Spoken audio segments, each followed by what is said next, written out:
So let's talk about life principles. I have done life principles so many times, I cannot tell you. I referenced that fire and ice work I did with someone else. And I've done in all kinds of business settings, going way back, all the way, to recently I read a book. I can't remember which one it was, but was talking about principles in a different sort of way. So there are so many. Like for me, it's like I want them all. So I do have a hard time narrowing down on this one, and I change it often. And well, not my core principles or values anyway stay the same, but I have a lot of lenses I like to use personally. So I'm just saying this could be overwhelming. But the core question, let's start there. The core question for your life principles is what will support me in my life and in my life's work? What will support me? So as you can tell, again, there's a lot of overlap here. But what principles, what framework, if you will, or what lens can I look at my life, and how will that, support me, or what will provide the foundation?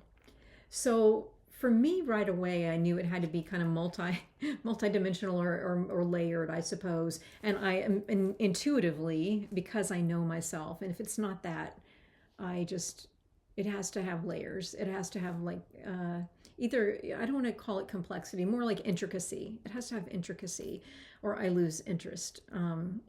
Like if I just wrote a word. But if you are not like me, maybe you need, and I do love simplicity too, but maybe you need just like, one anchor.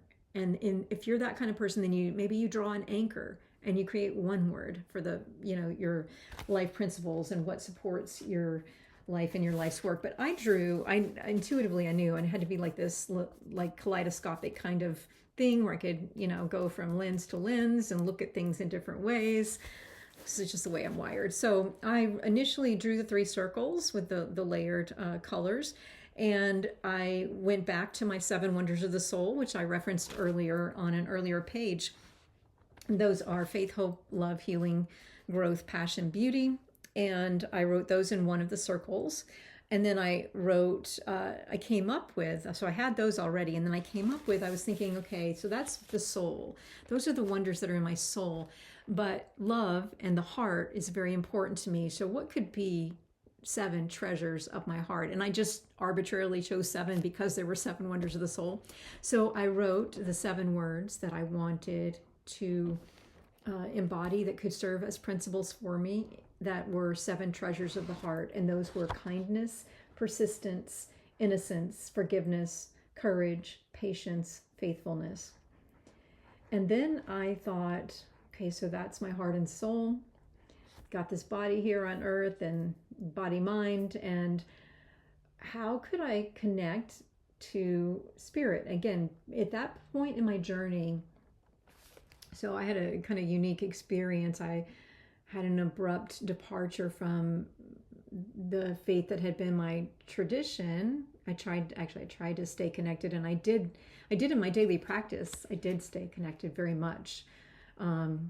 More so than I ever had been, but in terms of community, it wasn't there anymore. And I think part of, in my own journey, that affected me because it felt so isolated, right? My spiritual practice, it was wonderful and it supported me thoroughly, but I wanted a feeling of like that kind of, communion of the saints kind of feeling. I wanted to feel connected to God, spirit, and life.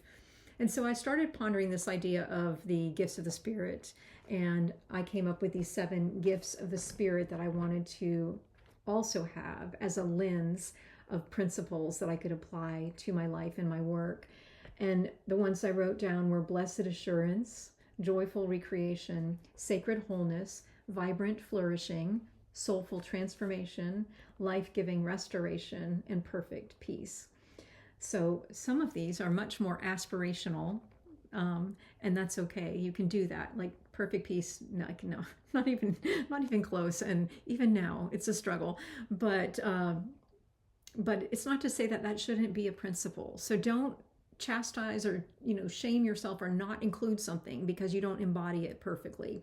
And also, some of the ones that maybe you do, like even though I had that struggle with not being connected to a faith community per se, my faith was actually quite strong and alive in me. And so this idea of blessed assurance, the assurance, was always there for me, and that comes from my tradition. But my point is, and same thing with joyful recreation, that was much more natural to me when I allowed myself to feel free to express it. But I always knew it was there. So those two actually were, and then some of the others I'll just mention that I came up with, the sacred wholeness and the soulful transformation especially, were discovered at that time or shortly before I did this work, in my healing journey. And those were, terms that I came to use because they were these two simultaneous journeys I had been walking all along, and that I recognized when I did this deep, deep healing work in my life. So again, what I came up with was this, these three lenses of the wonders of the soul, treasures of the heart, gifts of the spirit. You may feel free to borrow those if you would like. But I encourage you to look at your own principles and what will really support you in your life. I did, by the way, go with short phrases or one word, but I have done other exercises, and you can, search, do a Google search, or look on YouTube. I'm sure you'll find hundreds of videos on this. But you can use whatever approach works for you. It can be, sentences, phrases, doodles, but something that will connect you to the principles that you want to reconnect to, that will support you in your daily life and in your life's work.